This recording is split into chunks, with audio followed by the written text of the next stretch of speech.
Pamätáte si, kedy ste sa naposledy fakt dobre vyspali? Myslíte si, že minulý týždeň ste sa dostatočne vyspali?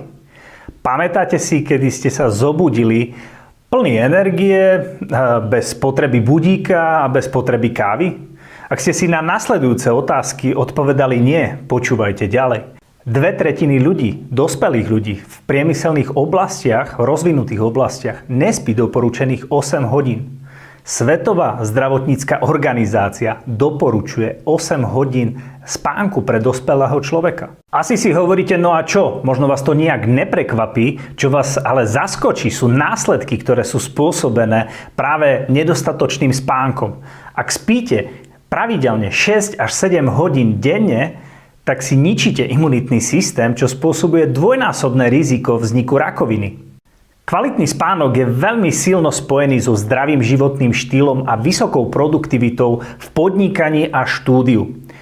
Je veľmi silno prepojený aj so štíhlou postavou. Ako? No možno ste si všimli, že keď ste unavení, tak máte tendenciu jesť blbosti a aj keď sa najete dostatočne, tak chcete jesť viac. Nedostatok spánku je zaručený recept na priberanie pre dospelých, ale aj detí. Úplný extrém je, ak držíte dietu a málo spíte. Takéto snaženie je úplne zbytočné.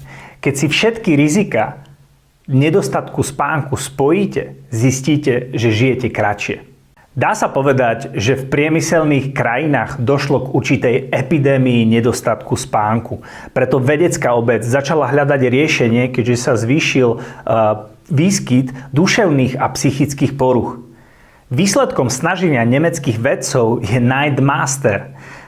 Na dnešnú dobu sú vysoké požiadavky na doplnky výživy a tento Night Master všetky spĺňa. Je jednoduchý na použitie, je hlavne prírodný a je praktický na cestovanie a nemá vedľajšie účinky.